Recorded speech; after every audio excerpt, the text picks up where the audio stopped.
mas de forma bem prática, irmãos, bem prática.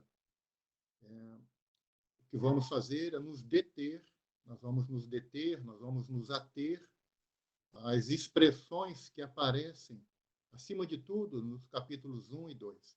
Há algumas expressões que aparecem, algumas repetidas vezes, e o que nós queremos é simplesmente, irmãos, com muita simplicidade, tomar essas expressões, algumas são palavras apenas, e com a ajuda do Senhor, em profunda dependência do Espírito Santo, aplicar essas realidades, né, à nossa vida, irmãos, à nossa vida. Então, irmãos, vamos orar e vamos encomendar esse tempo ao Senhor. Amém? Senhor, nós te agradecemos pela oportunidade, Senhor, que temos de estarmos juntos, Senhor, nessa manhã. Senhor, te agradecemos porque temos diante de nós, Senhor, em nossas mãos, esse livro tão especial, Senhor. Senhor, esse não é um livro qualquer, Senhor, é um livro, Senhor, Senhor, espiritual. Senhor, essa é a tua bendita palavra. Senhor, nós queremos tê-la, Senhor, em profunda consideração. Senhor, nos aproximamos de ti, Senhor, primeiramente com esse senso de reverência. Senhor, nós chegamos a ti, Senhor, com um profundo senso de reverência, Senhor. Senhor, sabendo que nós nos aproximamos, Senhor, pela tua infinita bondade, Senhor. Ó, Senhor, desse Deus santo, desse Deus maravilhoso, desse Deus que mexeu na história, Senhor, interviu na história, a fim de que esse livro, Senhor, pudesse chegar, Senhor, em nossas mãos e que ele pudesse se conservar íntegro, Senhor, até os dias de hoje. Mas não apenas, Senhor, com senso de reverência, Senhor. Senhor, nós nos aproximamos de Ti com uma profunda dependência, Senhor. Porque essa é a Tua palavra, Senhor. Essa é a Tua palavra. Senhor, a palavra dos céus, Senhor. A Tua palavra santa, Senhor. A Tua palavra inspirada. Senhor, é uma palavra sagrada, Senhor. É a Tua palavra sagrada. Senhor, nós queremos ter uma atitude, Senhor, adequada diante dela. Senhor, nós pedimos ao Senhor que o Senhor mesmo possa abri-la a nós. Senhor, os nossos olhos naturais, Senhor, não conseguem compreendê-la. Nós pedimos que o Senhor nos dê entendimento, que o Senhor abra o nosso entendimento, o Senhor nos dê olhos, Senhor, ouvidos, Senhor, uma mente espiritual, a fim de que possamos compreender, Senhor, aquilo que o Senhor mesmo deseja falar conosco, Senhor. Senhor, nós estamos em dependência de Ti. Senhor, usa o Teu Espírito Santo, Senhor, para falar, Senhor, e para fazer-nos ouvir. Senhor, sela em nossos corações, imprime, Senhor, em nossos corações a Tua vontade, Senhor. Senhor, e que ao fim desse tempo, Senhor, o Senhor ganhe mais do nosso coração. E que isso seja traduzido, Senhor, de forma prática em obediência, para a glória do Teu santo nome. No nome do nosso Senhor Jesus, nós oramos.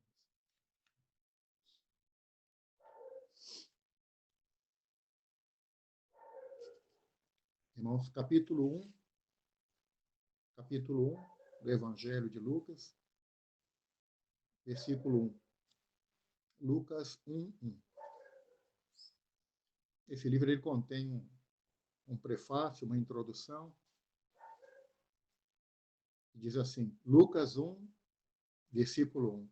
Visto que muitos houve que empreenderam uma narração coordenada dos fatos que entre nós se realizaram, conforme nos transmitiram os que desde o princípio foram destes fatos, testemunhas oculares e ministros da palavra. Então, Lucas se remete àqueles 12, aqueles que foram testemunhas oculares. Igualmente a mim, versículo 3, igualmente a mim, me pareceu bem, agora repare, irmãos, essa expressão, depois, a minha versão diz, depois de acurada investigação de tudo, desde sua origem. Depois de acurada investigação de tudo, desde a sua origem. De dar-te por escrito, excelentíssimo Teófilo, uma exposição em ordem, para que tenhas plena certeza das verdades e que foste instruído. O texto, nós sabemos que, né, como o próprio Evangelho, foi escrito por Lucas. E Lucas, como nos é dito em uma das epístolas de Paulo, nós sabemos que Lucas era um médico, era alguém culto, era alguém estudado, era alguém, né, habilitado. Lucas não era um simples pescador, ainda que aqueles que foram, como Pedro, como João, foram usados grandemente por Senhor.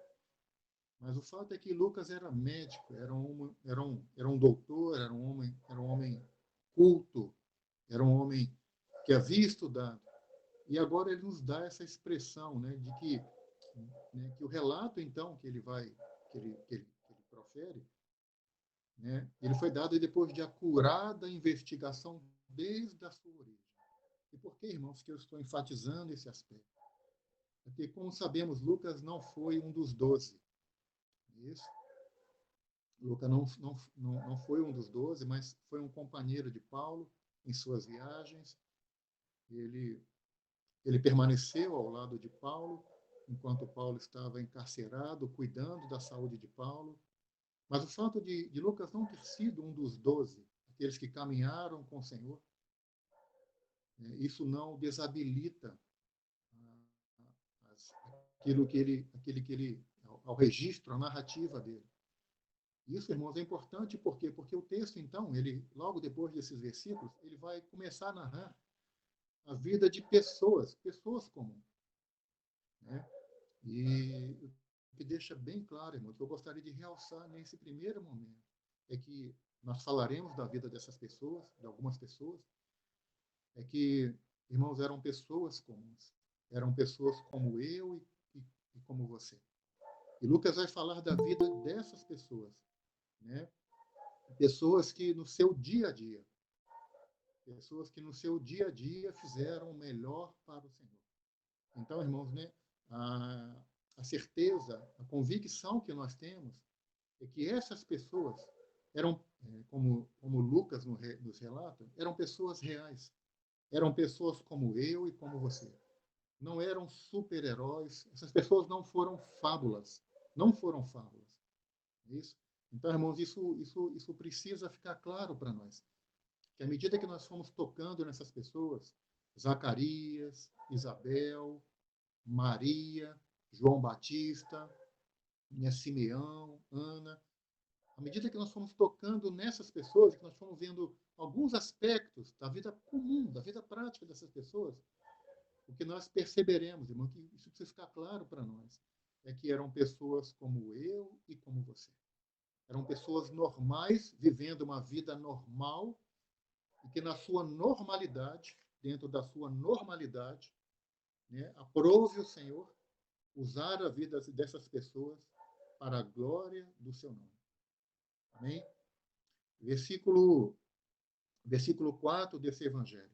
Essa é a primeira expressão. Desculpe, irmãos. Versículo 5 do evangelho de Lucas. Essa é a primeira expressão que nós leremos para que o contexto desses capítulos 1 e 2, ou para que o contexto do dia a dia dessas pessoas possa ficar claro, irmãos. Tá?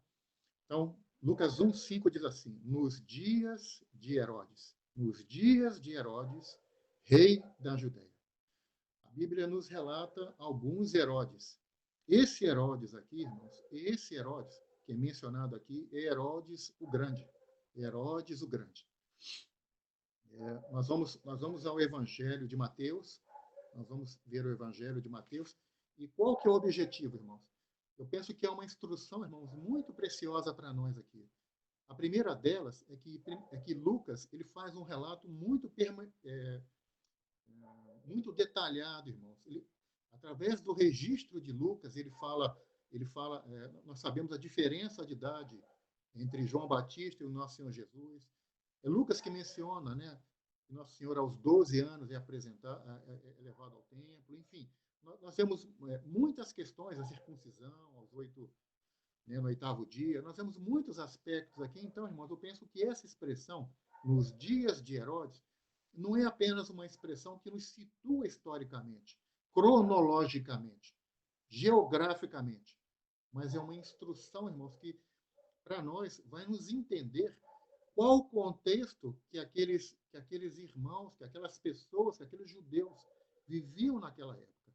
Então, irmãos, para que nós pudéssemos entender, para que nós possamos entender, né, qual o contexto, em que dias eram esses? Em que dias eram esses? Nós vamos ler, então, Mateus, capítulo 2. Quem é esse? Mateus, capítulo 1, versículo 2. Irmãos, me desculpem. Mateus, capítulo 2, a partir do versículo 1.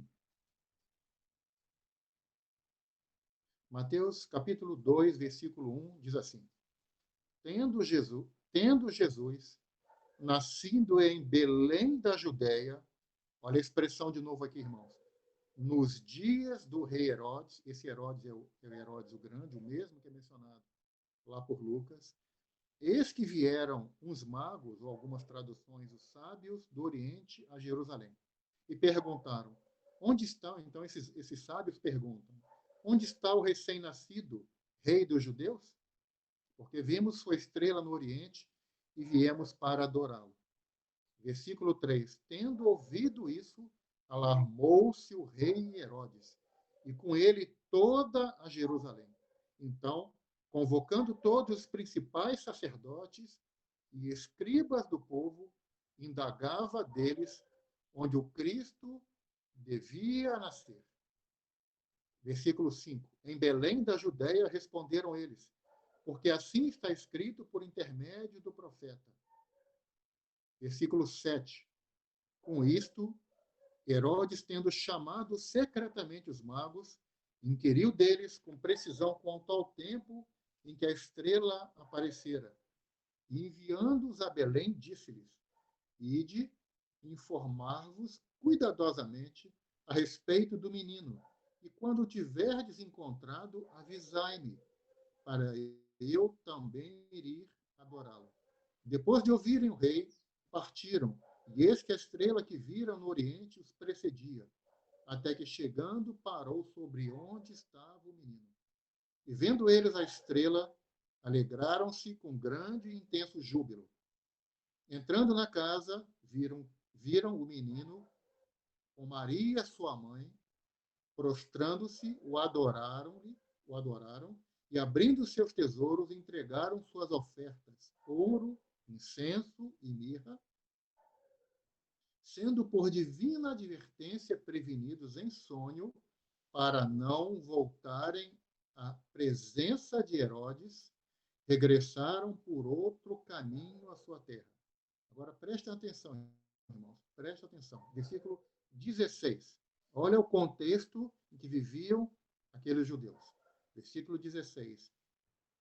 Vendo-se iludido pelos magos, enfureceu-se Herodes grandemente e mandou matar todos os meninos de Belém e de todos os seus arredores, de 2 anos para baixo, conforme o tempo do qual, com precisão, se informara dos sábios. Pensa bem, irmãos. Esse é o contexto que aquelas pessoas. Ouvindo isso, então, né, a crueldade de Herodes o Grande, ele então manda, né, matar. Simplesmente isso, irmãos. Ele manda matar. Esse era o contexto. Como nós sabemos, os judeus daquela época estavam sob o domínio romano. E agora ele toma essa atitude sanguinária, mandando matar. O que é algo para ele, irmãos, era extremamente simples. Isso era algo comum. Os historiadores que escrevem naquela época relata que assassinatos na família, no palácio, era algo extremamente comum. Era algo corriqueiro do dia a dia. E era nesse contexto. O desagradava simplesmente aqueles governantes, eles simplesmente mandavam executar. Um outro texto, para que a gente se situe, Está em Marcos, capítulo 6. Marcos, capítulo 6.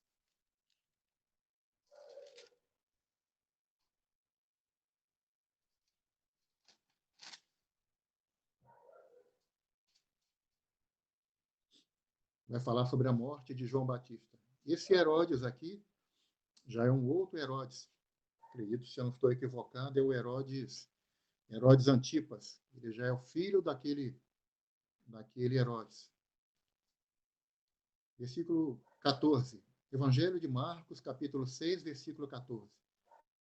Chegou isto aos ouvidos do rei Herodes, porque o nome de Jesus se tornara notório, e alguns diziam: João Batista ressuscitou de entre os mortos, e por isso nele operam forças miraculosas. Versículo 16. Herodes, porém, ouvindo isso, disse: É João, a quem eu mandei decapitar, que ressurgiu?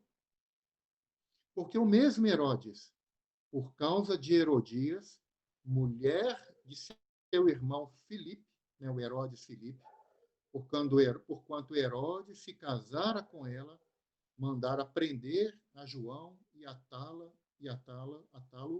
no cárcere. Né? Então, como os irmãos sabem, né, o João Batista ele foi decapitado. Ele foi decapitado. Mas eu gostaria de chamar, irmãos, né, a atenção para uma expressão, né, versículo 21 desse texto. Chegando um dia favorável, em que Herodes, no seu aniversário natalício, dera um banquete aos seus dignatários, aos oficiais militares e aos principais da Galileia, entrou a filha de Herodias e, dançando, agradou a Herodes e aos seus convivas ou convidados. Então disse o rei à jovem: Pede-me o que quiseres, e eu te darei. E jurou-lhe: se pedires mesmo que seja a metade do meu reino, eu te darei. Saindo ela, perguntou à sua mãe: Que pedireis? E ela respondeu: A cabeça de João Batista. No mesmo instante, voltando apressadamente para junto ao rei, disse: Quero que sem demora me des num prato a cabeça de João Batista. Versículo 26 e 27. Entristeceu-se profundamente o rei, mas, por causa do juramento e dos que estavam com ele à mesa, não lhe quis negar. Versículo 27. Enviando logo o executor. Os irmãos observam? É como se aquele executor estivesse ali, irmãos, ao lado ali. Não precisou chamar alguém de longe, não precisou convocar essa pessoa extraordinária. A impressão que temos, e pelo relato dos historiadores daquela época, é que essas atitudes, esses atos de barbaridade, de crueldade, digamos de passagem, foram pessoas extremamente cruéis, profundas, violentas. Né? Você percebe pelo versículo 27, o texto diz: e logo o executor mandou que lhe trouxessem a cabeça de João. E ele o foi e executou no cárcere e trouxe. Então, irmãos, voltando ao Evangelho de Lucas, eu gostaria de trazer, o motivo de eu trazer esse relato, irmãos, é para que ficasse bem claro que os dias, né, de João Batista, de Isabel, de Maria, de João, os dias em que aquelas pessoas, o próprio Senhor, né, viveram, foram dias de muita crueldade, irmãos. Né? Os irmãos por exemplo, também a questão da crucificação. A crucificação, irmãos, era um ato cometido pelos romanos, né? Porque os judeus eles tinham a prática de apedrejamento, não é isso? Eles tinham a prática de apedrejamento e até enforcamento, mas essa prática de crucificar, essa tortura da crucificação, como nós lemos, irmãos, isso era uma prática romana. E é nesse contexto, irmãos, voltando ao Evangelho, então, de Lucas, é nesse contexto que se passa a vida dessas pessoas. Então, Como pano de fundo, eu quis trazer isso para os irmãos para que isso ficasse bem claro. Que irmãos, esses são os dias, então, que essas pessoas estão vivendo os seus dias com essa ameaça, né, debaixo desse domínio romano.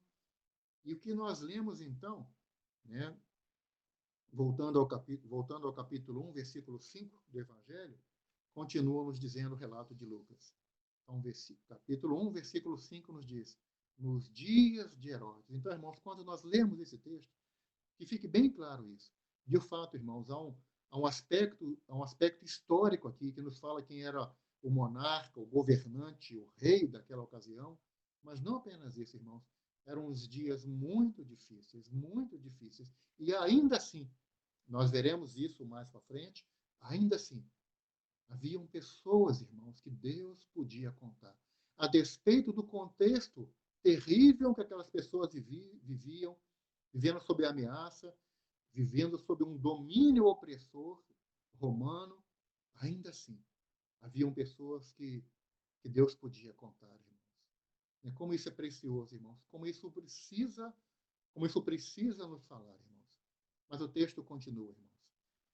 Versículo 5. Nos dias de Herodes, rei da Judéia, havia, irmãos. Guarde essa expressão, irmãos. Ou houve, ou havia um sacerdote chamado Zacarias, do turno de Abias. Sua mulher era das filhas de Arão e se chamava Isabel. Então, o texto começa nos falando de que haviam duas pessoas. E não apenas isso, o texto nos diz quais eram seus nomes: Zacarias e Isabel. Mas o texto vai nos dizer, né, não apenas os seus nomes. O texto nos diz no versículo 6: ambos eram justos diante de Deus. Justos diante de Deus. Essa era a atitude interior, irmãos. Diante de Deus. Uma atitude interior. E não apenas isso. Vivendo irrepreensivelmente, a minha versão diz, vivendo irrepreensivelmente em todos os preceitos e mandamentos do Senhor. Essa é uma atitude exterior. Irmãos, essa é uma característica dessas pessoas que viviam nesses dias. Aquelas pessoas que Deus podia contar. Elas mantiveram um relacionamento íntimo. Elas mantiveram um relacionamento de intensa comunhão com o Senhor. Isso. E o texto de Lucas nos diz que eram pessoas irrepreensíveis, né? Eram justas diante de Deus, irrepreensíveis aos olhos daquelas pessoas. E o texto diz, no versículo 7, e não tinham filhos, porque Isabel era estéril, sendo elas avançadas em dia. Tá? Ora, aconteceu que, exercendo ele diante de Deus, Zacarias, o sacerdócio, na ordem do seu turno, coube-lhe por parte,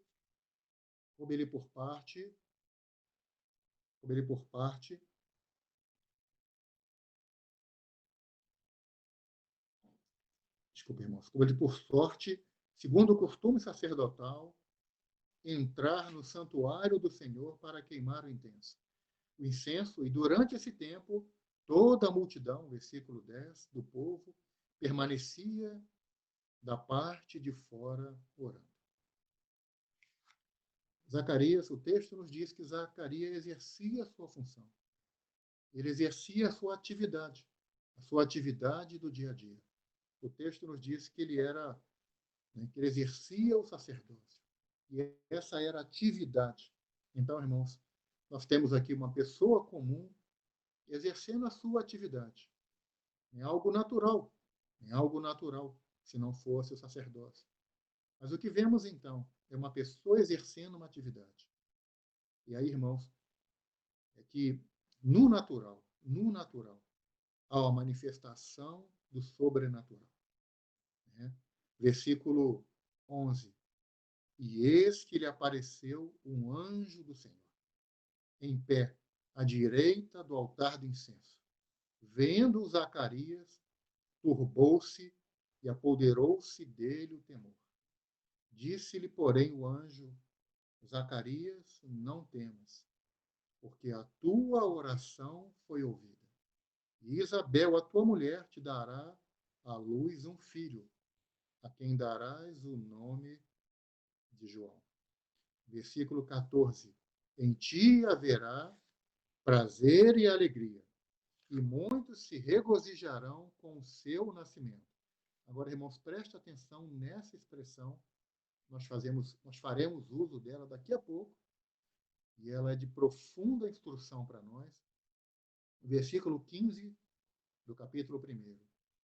Pois ele, se referindo a João Batista, a João, pois ele será grande diante do Senhor, não beberá vinho, nem bebida forte, e será cheio do Espírito Santo. Guarde essa expressão, irmãos. Será cheio do Espírito Santo já no ventre materno. Já no ventre materno. Então, o texto nos diz que Zacarias recebe, então, a visita do anjo. E o que, então, lhe é dito acerca dessa criança que Isabel há de conceber é que essa criança será cheia do Espírito Santo logo já no ventre da sua mãe Isabel. Então, irmãos, né, de forma bem objetiva, o que temos, então, é Zacarias exercendo o seu sacerdócio, cumprindo as suas obrigações no seu dia a dia, e da atividade natural, podemos dizer assim.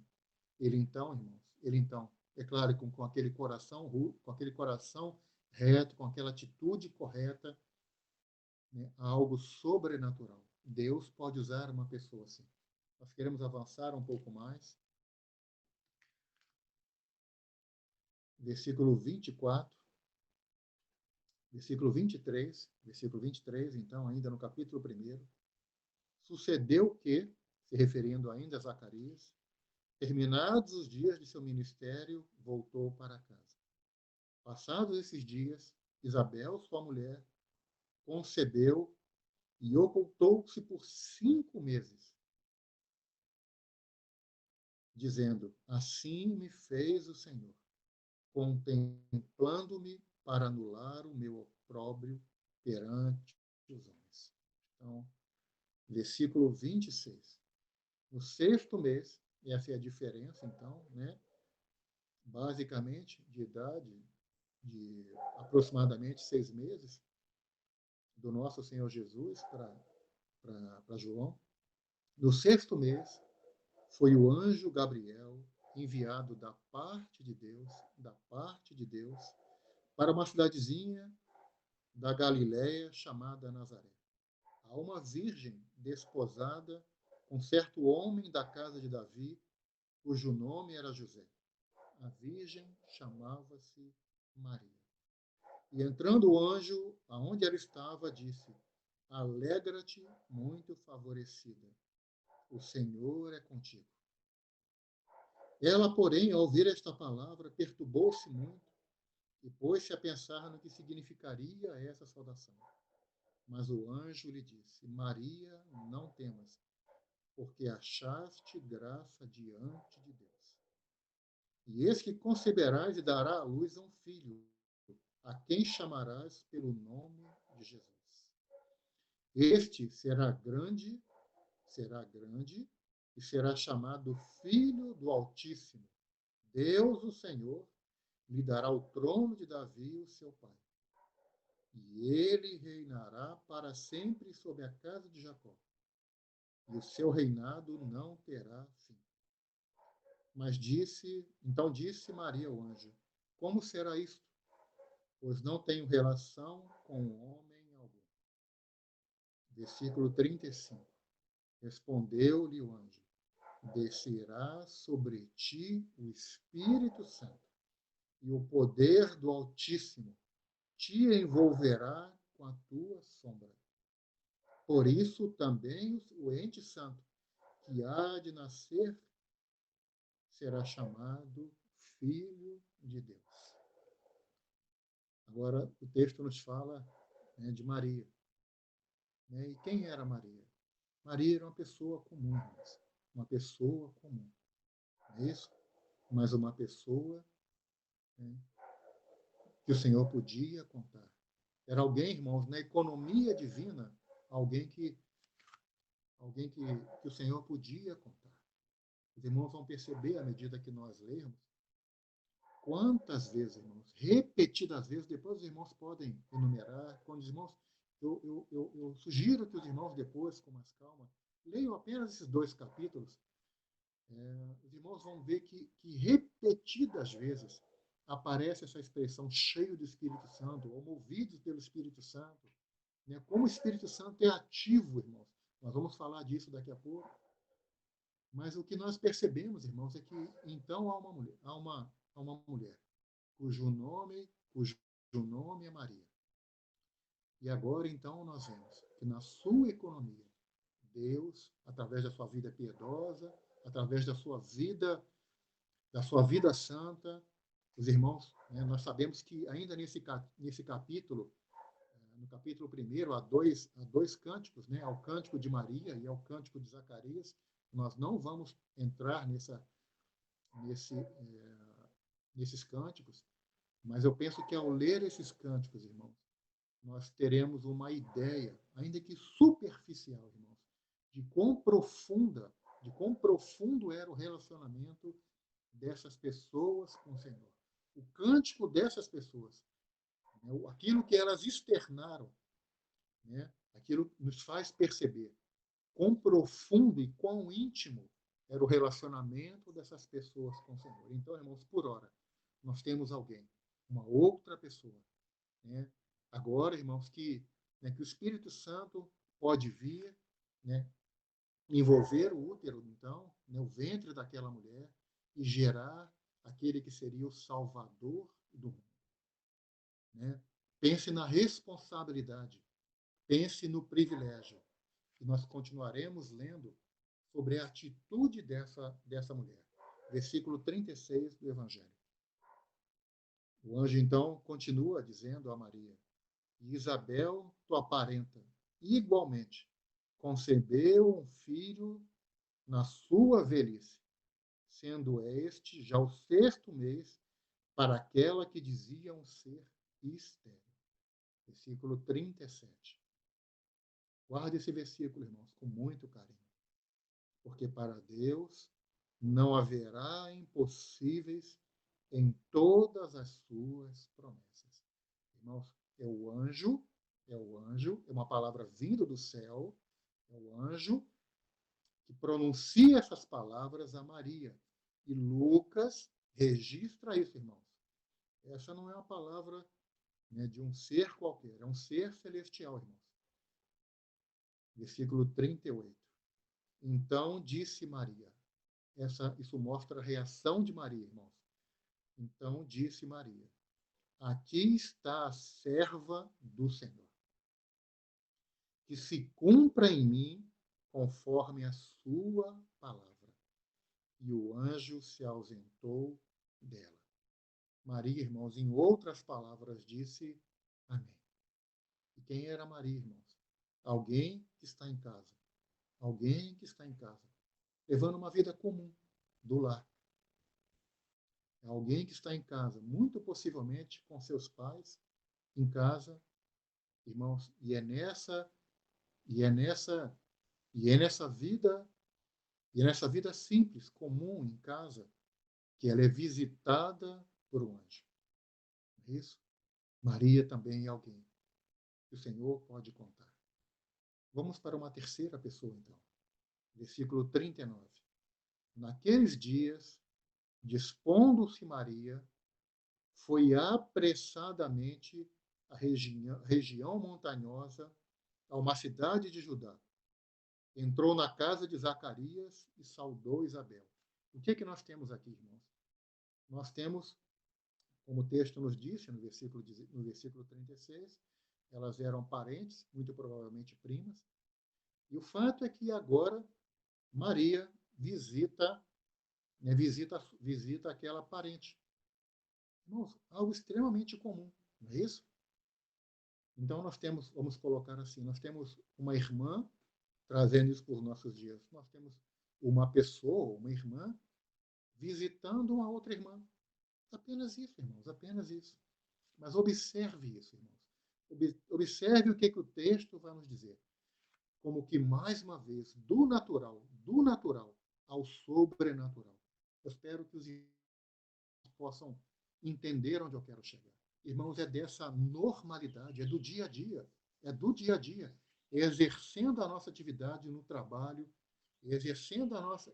São as irmãs, né, exercendo as suas atividades em casa, são na comunhão umas com as outras, visitando umas outras, somos, visitando uns aos outros, que são desses momentos, irmãos, de algo profundamente natural. Mas a realidade da nossa vida, da nossa comunhão com o Senhor, é que então o Espírito Santo, Deus, pode nos usar.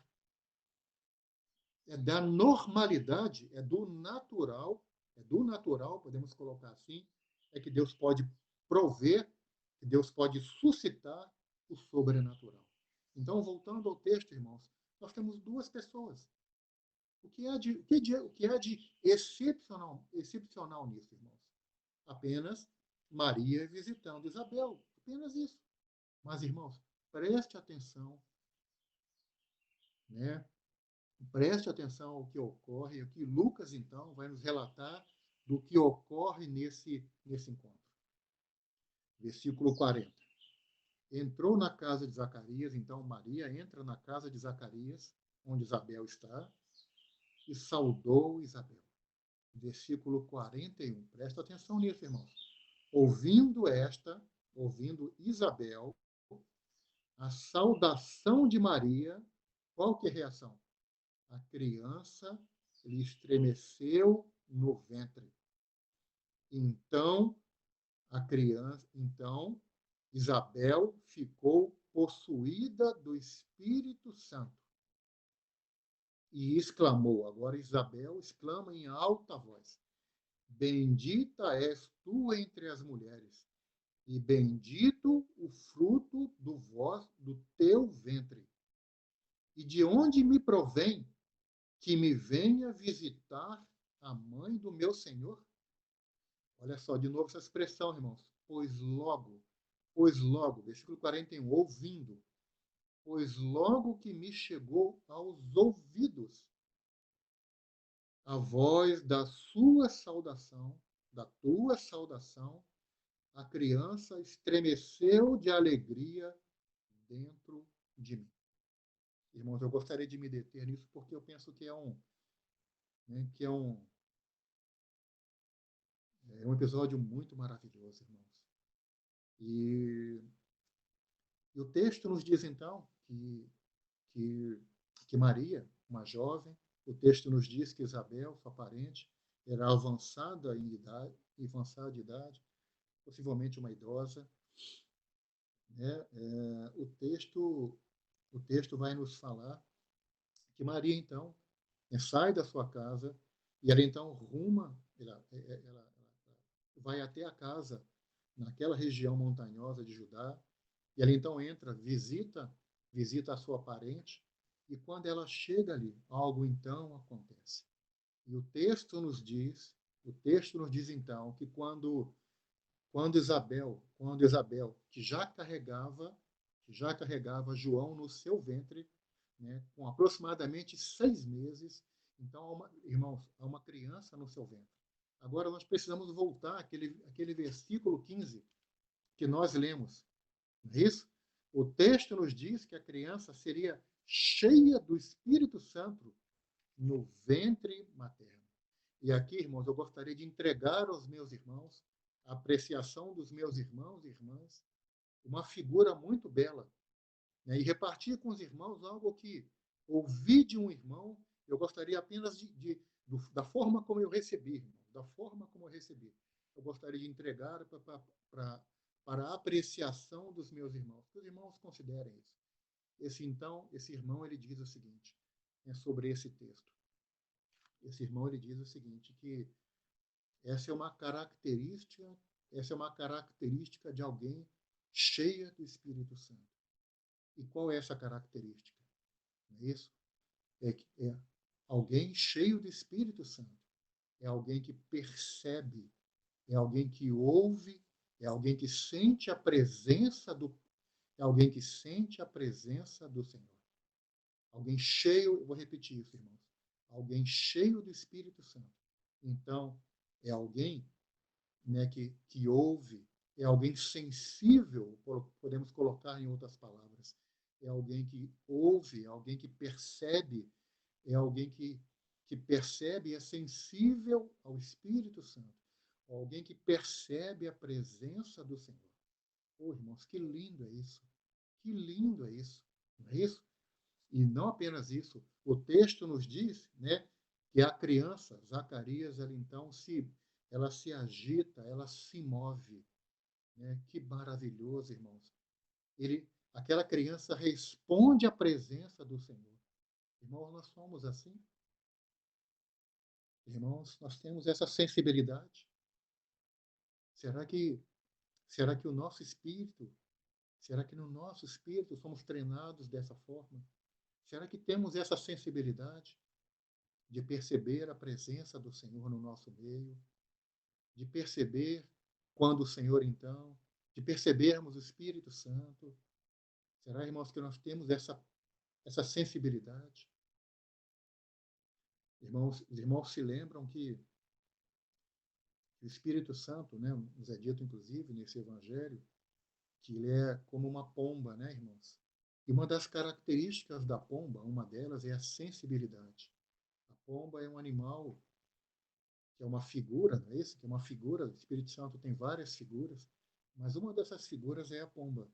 E essa pomba, esse animal, é um animal muito sensível, né? Às vezes você chega perto e ele prontamente se assusta. É um animal extremamente sensível a vários aspectos. Mas, irmãos, eu gostaria de salientar esse aspecto.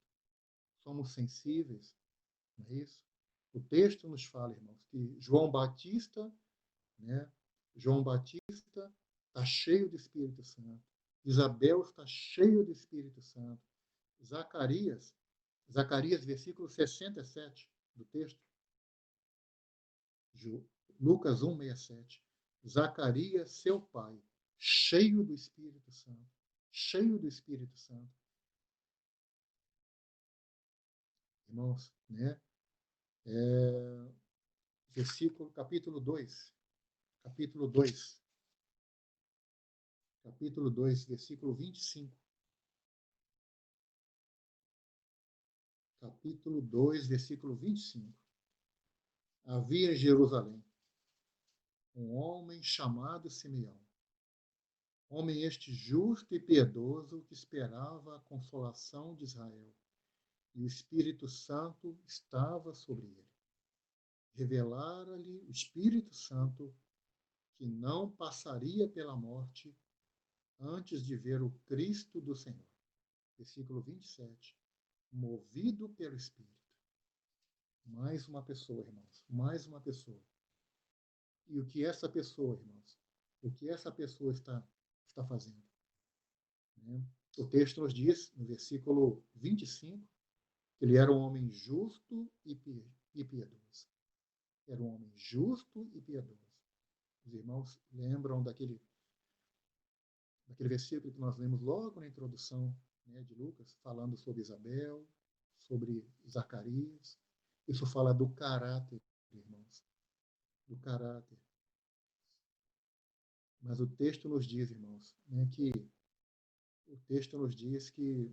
no versículo 27, de que ele, movido pelo Espírito Santo, foi ao templo. Agora observem isso, irmãos. Mas ele não foi ao templo em qualquer hora, irmãos. Então o texto nos diz que ele estava em algum local, muito provavelmente na sua casa, e agora ele vai ao templo, irmãos. Ele tem então, o texto nos diz que movido pelo Espírito Santo, ele vai ao templo. Uma atitude comum, uma atitude do dia a dia, possivelmente muitos iam em determinadas horas do dia, ou da noite, mas o texto nos diz que ele vai ao templo.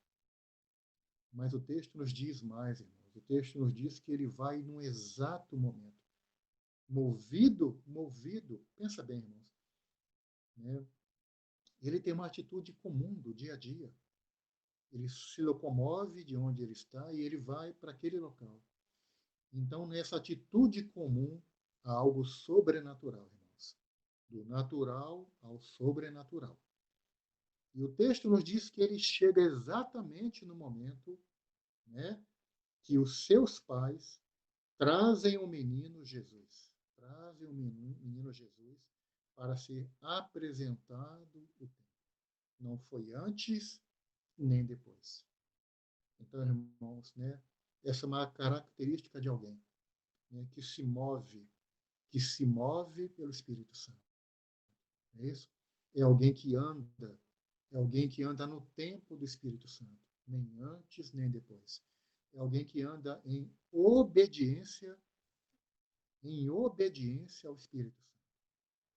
E o texto nos diz, né, que então, versículo 28, Simão o tomou, então ele toma o menino Jesus nos braços e o louva a Deus, dizendo: Agora, Senhor, podes despedir em paz o teu servo, segundo a tua palavra, porque os meus olhos já viram a tua salvação, a qual preparaste diante de todos os povos,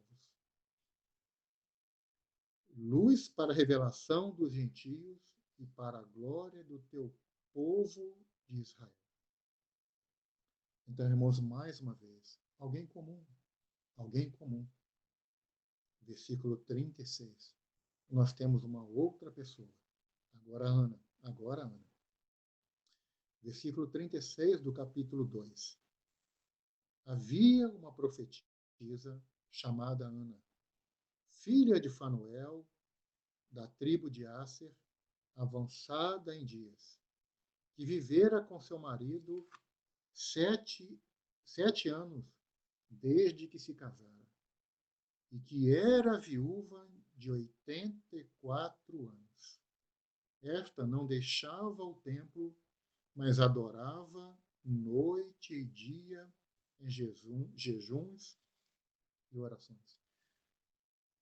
As Escrituras nos dizem não apenas onde ela estava, mas nos diz qual era a postura, né, dessa profetisa.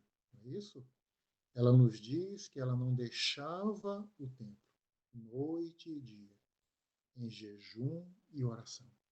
Essa é uma característica espiritual dessa personagem, dessa pessoa, Ana, que nós mencionamos. Agora, observem isso, irmãos. Ela faz o seu dia a dia. Ela está fazendo, naquele dia, o que ela já havia feito, como o texto nos diz, dia a dia, noite e dia. Aquele, irmãos, seria mais um dia, se não fosse por um porém. Os irmãos percebem, mais uma vez, dentro da sua normalidade, algo anormal. É dentro da normalidade que o Senhor usa, né, da realidade para suscitar algo, irmãos, maravilhoso. E o versículo 38 nos diz: E chegando naquela hora, naquele exato momento, irmãos, ela não foi antes e nem depois. Nem antes, nem depois, mas exatamente naquela hora. Dava graça a Deus e falava a respeito do menino a todos os que esperavam a redenção de Jerusalém. Irmãos, só um comentário. A vida dessa mulher, Ana, se resume nesses 3 versículos. Versículos 36, 37 e 38. Tudo que nós sabemos sobre ela, né, nós encontramos nesses 3 versículos. Uma pessoa comum, exercendo uma atividade comum, mas agora, irmãos, algo maravilhoso acontece.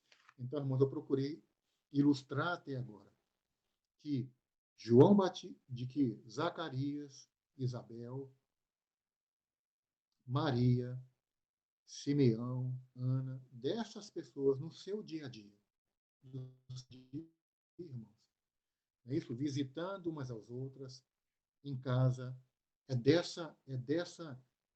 desse dia a dia, irmãos, é que o Senhor então pode usar essas pessoas.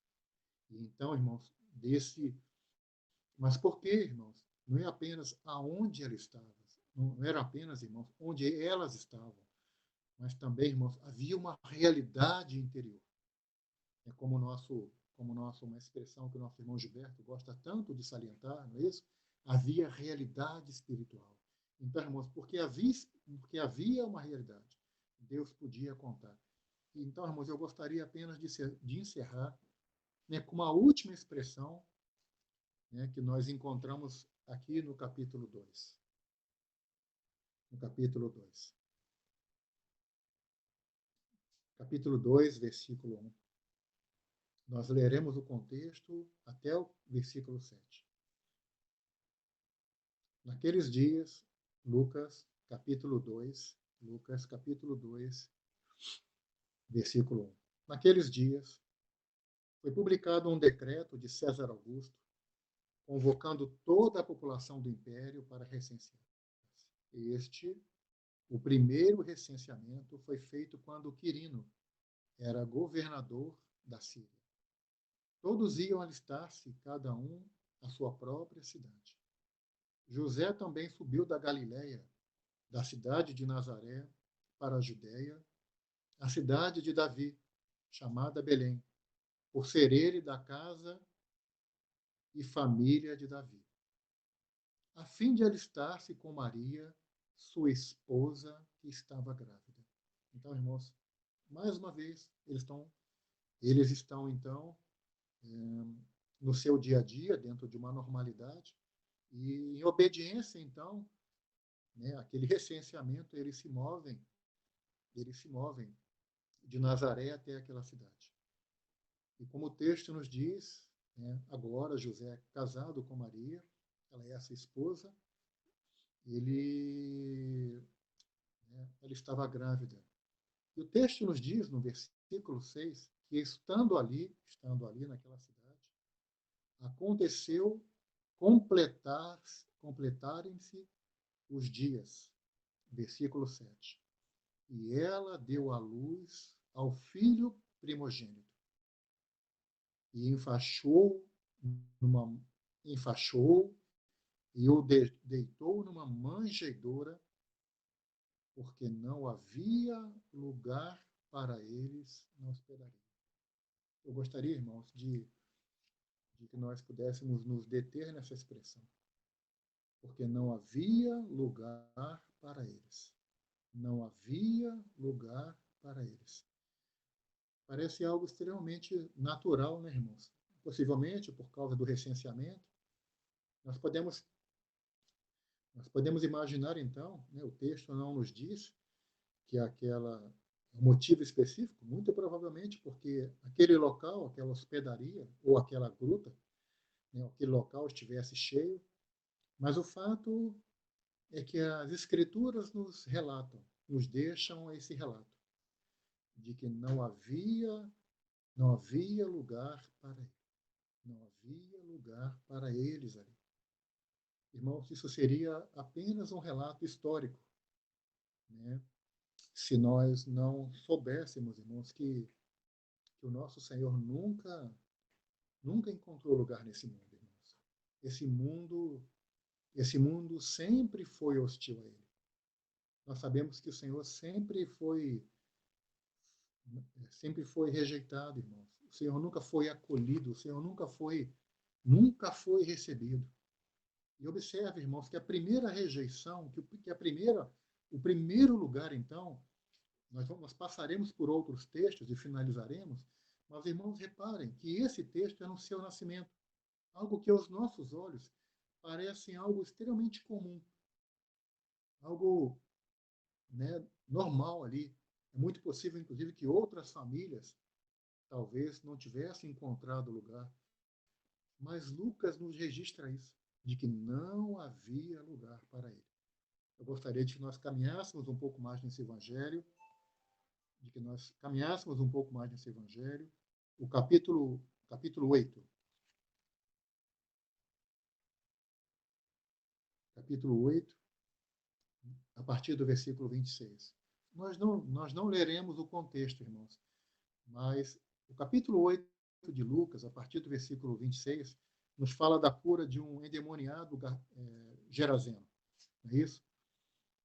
O texto nos diz, no versículo 27, que quando eles chegam àquela terra, eles desembarcam, e o versículo 27 nos diz que havia ali, veio da cidade, ao seu encontro, um homem possesso de demônios, que havia muito, não se vestia, nem habitava em casa alguma, porém vivia nos sepulcros. Essa é a característica. Então, nós sabemos que então o Senhor ordena aqueles espíritos, né, aqueles demônios, e eles vão para os porcos e os porcos então se precipitam. Esse é o contexto ali, irmãos, esse é o contexto. Né? E, e nós tomaremos o versículo 34. Os porqueiros, então Lucas 8, 34, os porqueiros, vendo o que acontecera, fugiram e foram anunciá-lo na cidade e pelos campos. Versículo 35. Observem isso, irmãos. Então, havia uma pessoa, né, que o texto nos diz, né, de que durante muito tempo vivia daquele jeito, naquelas condições nu, e agora algo maravilhoso, um tremendo milagre acontece. Um tremendo milagre acontece. E como eles reagem a isso? Versículo 35. Então saiu o povo para ver o que se passara e foram ter com Jesus. De fato, agora observe, irmãos, as descrições. Observe, irmãos, o relato, então, que Lucas nos traz. De fato, acharam o homem de quem saíram os demônios. O homem de quem saíram os demônios. Essa é a primeira situação. E esse homem não apenas não havia sido expulso demônios dele, mas ele estava vestido em perfeito juízo e agora assentado aos pés de Jesus. Irmão, se nós víssemos algo dessa magnitude acontecer, qual deveria ser a nossa atitude? Qual deveria ser a nossa atitude? Não é isso? Mas então, deixa eu fazer um texto aqui. O texto nos diz que havia muito. Então, possivelmente, irmãos, muito tempo. Muito tempo havia se passado, né, conforme nós lemos no versículo 27. E agora, né, algo maravilhoso acontece. Mas qual é a reação, né, daquelas pessoas? Versículo 36 e 37. E algumas pessoas que tinham presenciado os fatos, contaram-lhes também como fora salvo o endemoniado. Irmãos, isso é algo maravilhoso. Pensa como isso é algo grandioso. Mas como aquelas pessoas reagem? Todo o povo da circunvizinhança dos Gerazenos rogou-lhe. Rogou-lhe o que, irmãos? Que se retirasse deles, ou se retirasse da terra deles. Pensa bem, irmãos. O que eles pediram ao Senhor? Senhor, vai embora daqui. Senhor, vai embora daqui. Por quê, irmãos? Porque não havia lugar para ele. Lucas 23, agora no seu ministério, Lucas 23, versículo 13. Esse é o seu ministério, irmãos. No seu ministério, então, no seu nascimento não havia lugar para ele. Quando nós chegamos no seu ministério, ele em ação, o que que nós encontramos? Senhor, vai embora. Senhor, retira-te da nossa terra. Por quê, irmãos? Porque não havia lugar para ele.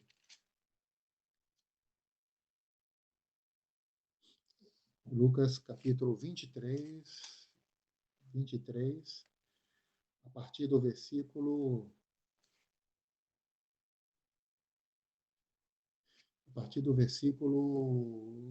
13.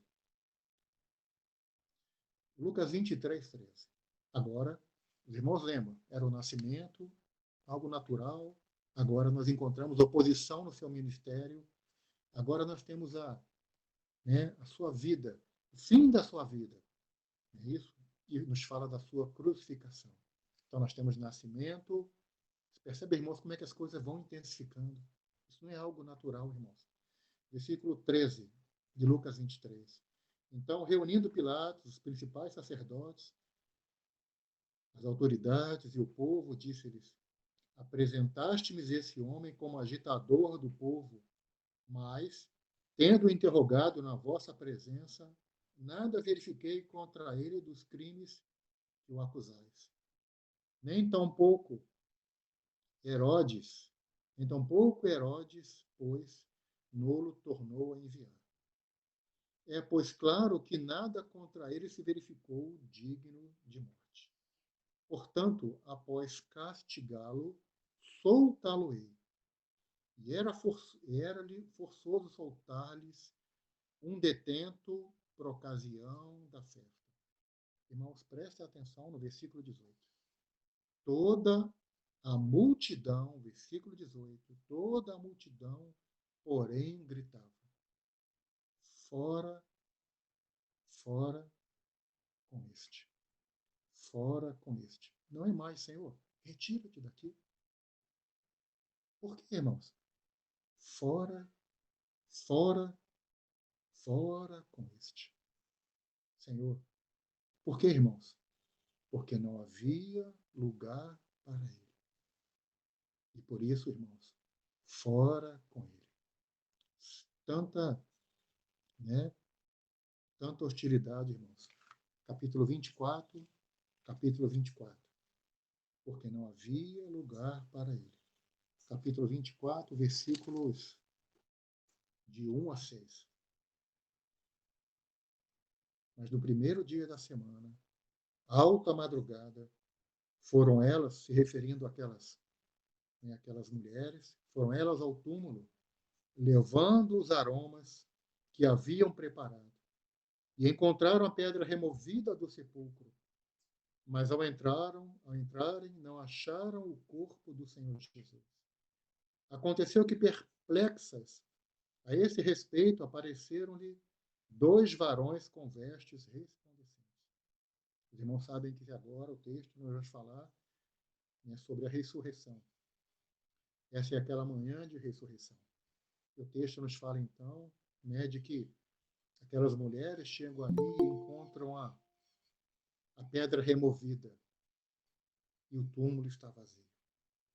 Versículo 5. Então elas, possuídas de temor, baixando os olhos para o chão, eles lhe falaram: por que buscais entre os mortos ao que vive?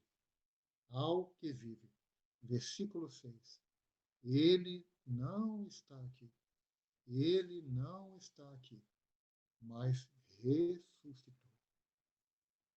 Por quê, irmãos? No início não havia lugar para ele, naquela manjedoura. Depois nós lemos, né? Fora, porque não havia lugar para ele, naquele seu ministério. Agora, na sua crucificação, mais uma vez, não havia lugar para ele. Não havia lugar para ele. E agora, irmãos, o texto nos diz que o túmulo está vazio.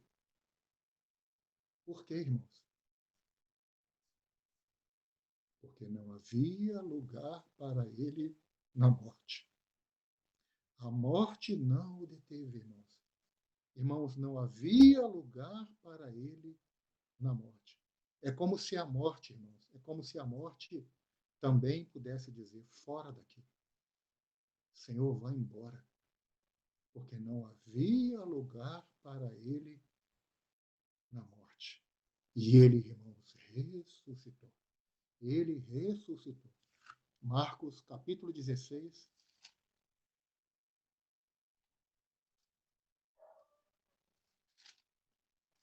Marcos, capítulo 16, versículo 19. Não houve lugar para ele em nenhum lugar, irmão. Não houve lugar para ele na hospedaria, não houve lugar naquela cidade junto aos Gesarenos, não houve lugar para ele naquele momento da crucificação. Mas agora, irmãos, Marcos 16, versículo 19. De fato, o Senhor Jesus, depois de lhes ter falado, foi recebido no céu e assentou-se à destra de Deus. Foi recebido no céu. É isso? Ou como aquele... Os irmãos, nós não vamos ler. Depois os irmãos leiam 1 Timóteo, capítulo 3, versículo 16. Aquele que provavelmente era um cântico, né, dos irmãos naquela época. É isso? Aquele que foi recebido na glória. E foi recebido no céu. Irmãos, há um lugar para ele. Finalmente, irmãos, há um lugar para ele. Eu gostaria de voltar e fechar com os meus irmãos no Evangelho de Lucas, um pouquinho, algumas folhas à frente, naquele que nós começamos, então, capítulo 2, versículo 7. Capítulo 2, versículo 7. Eu gostaria, irmãos, apenas de encerrar com essa expressão, irmãos. Com essa expressão. Não é isso? O que nós vemos, irmãos, é que no dia a dia, que eu gostaria de repartir, então, irmãos, de forma bem resumida, é que não havia lugar para o Senhor ali. Então, o texto que nós lemos, no capítulo 2, versículo 7, nos diz que não havia lugar para eles. Não havia lugar para eles. Mas volte um pouquinho comigo no capítulo 1, versículo 5. Capítulo 1, versículo 5. Nos dias de Herodes, rei da Judéia, havia um sacerdote. Havia um homem e uma mulher, Zacarias e sua esposa. Versículo 8 do capítulo 2. Como é que começa o texto, irmãos? Havia, havia, havia naquela região. Havia quem, irmãos? Pastores. Havia naquela ocasião pastores que aguardavam o seu rebanho. Nós sabemos que o Senhor e o anjo do Senhor então se manifesta a elas. Virando a folha, versículo 25, Lucas 2, versículo 25. Irmãos, já estou terminando, apenas mais alguns minutos. Como é que começa o texto? Falando sobre a vida de Simeão. Havia em Jerusalém, havia um homem. Versículo 36. 36 se referindo a Ana. Havia uma mulher, havia uma profetisa chamada Ana. Os irmãos entenderam onde eu quero chegar? Apesar do contexto em que aquelas pessoas viveram, né? Elas continuaram, irmãos, cultivando aquele relacionamento íntimo com o Senhor. Nós falamos aos irmãos acerca do contexto em que elas viviam, de tremenda dificuldade. Nós vivemos um contexto hoje, irmãos, que não é agradável. Mas apesar de nós, como lemos no capítulo 2, versículo 7, lermos que não havia lugar para ele naquela hospedaria, de que não havia lugar para ele nesse mundo, que nunca o acolheu, haviam pessoas, irmãos, Zacarias, Isabel, A própria Maria, irmãos, o acolheu. Zacarias, Isabel, Maria, não é isso? O próprio João Batista, Simeão, Ana. O texto nos diz sobre os pastores. Havia lugar para ele. O Senhor encontrou lugar, o Senhor encontrou lugar, irmãos. O Senhor encontrou lugar na vida dessas pessoas. Irmãos, a pergunta é, o Senhor tem encontrado lugar em nossas vidas? Há lugar para o Senhor na minha vida? Há lugar para o Senhor na vida dos meus irmãos? No nosso dia a dia? Será, irmão, será que nós podemos dizer que há lugar para Ele? Há lugar para Ele? Ou será que nós seremos, irmãos, como aquela igreja em Apocalipse? Aquele versículo tão clássico, né? Tão clássico. Apocalipse 3, versículo 20. Quando nós encontramos o Senhor aonde, irmãos? 3:20. Depois os irmãos leiam lá. O Senhor de fora batendo para poder entrar. Batendo e dizendo, né? Eis que estou à porta e bato. Por quê, irmãos? Por que o Senhor está do lado de fora? Porque não havia lugar para Ele. Irmãos, há lugar em nossa vida, irmãos, para o Senhor? Ou será que nós estamos cheios de coisas, irmãos? Aquelas pessoas, apesar do seu contexto, foram pessoas, irmãos, que o Senhor pôde contar. Havia lugar, havia lugar para o Senhor na vida delas. Há espaço, há lugar, irmãos, na nossa vida para o Senhor hoje. Ou será, irmãos, que um monte de coisa tem tomado aquele lugar que é só Deus? Mas se eu parasse aqui, irmãos, se eu parasse aqui, nós possivelmente ficaremos muito desencorajados. Muito desencorajados. Então eu gostaria, irmãos, né, de finalizar com esse texto, finalizar mesmo, com o capítulo 14 de João. Algumas páginas à frente, Evangelho de João, capítulo 14, e eu encerro com esse texto para a apreciação dos meus irmãos. É um texto muito conhecido, mas eu penso que, à luz daquilo que nós ouvimos, irmãos, ele não encontrou lugar.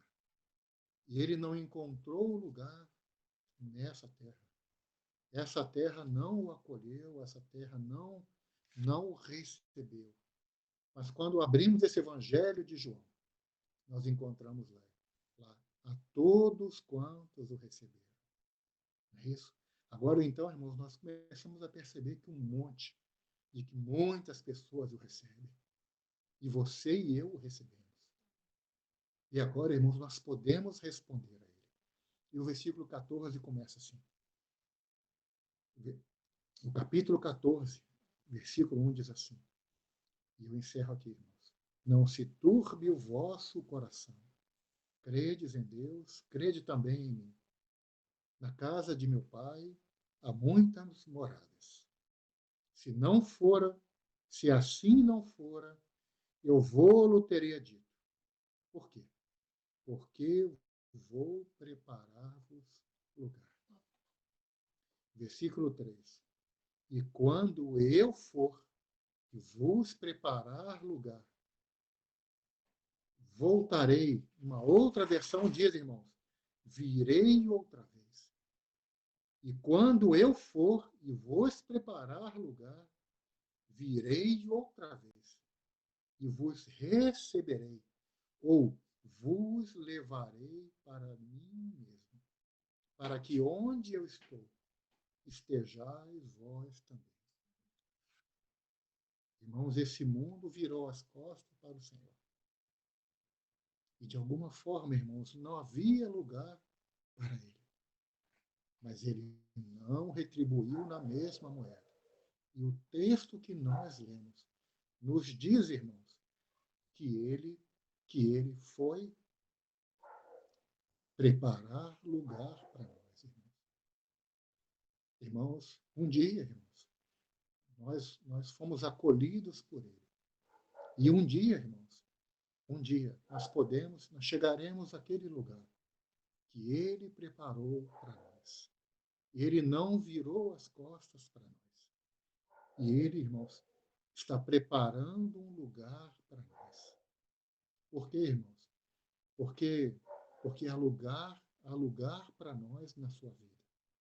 Então, irmãos, de tudo que eu lhe falei, de tudo que eu trouxe aos meus irmãos e às minhas irmãs nessa manhã, irmãos, né, que haja lugar, que na minha vida, que na vida dos meus irmãos, individualmente e como assembleia, que não sejamos, irmãos, como aquela assembleia ali em Apocalipse, como aquela igreja, irmãos, achando que nós temos tudo, mas que haja lugar para Ele, como o nosso irmão começou esse tempo. É para Ele que nós nos reunimos. Então, irmãos, seria uma contradição, irmãos, nós nos reunirmos no seu nome, nós partirmos o pão no seu nome, nós proferirmos orações no seu nome, nós nos intitularmos cristãos com o seu nome e não ter lugar para Ele. Então, irmãos, eu rogo aos meus irmãos que haja lugar para Ele, individualmente e coletivamente. Amém. Aquelas pessoas que nós lemos, o Senhor pôde encontrar espaço. E o Senhor pegou aquelas vidas simples e as fez algo, irmãos, maravilhoso. Então, irmãos, eu passo a palavra para o meu irmão, né? Eu volto a palavra para o meu irmão Gilberto, e espero, irmãos, eu coloco esse tempo de comunhão à nossa meditação. Irmãos, consideremos isso diante do Senhor, né? Será que estamos tão ocupados, envolvidos com tantas outras coisas, que não há lugar? Irmãos, uma nação inteira, esperava pelo Messias, mas o que vemos, irmãos, umas poucas pessoas, apenas umas poucas pessoas, como nós mencionamos nessa manhã. Por quê, irmãos? Porque não havia lugar para ele. Então, irmãos, eu rogo aos meus irmãos, né, eu insto aos meus irmãos, né, para que deixemos tudo aquilo, que nos esvaziemos de tudo, para que haja lugar para ele. Glórias sejam dadas ao nome do nosso Senhor Jesus. Obrigado, irmãos. Obrigado pela paciência. Desculpe mais uma vez pelo avançar do tempo. Né? Que o Senhor nos abençoe, irmãos. Irmão, obrigado, Gil. Assuma daí. Amém.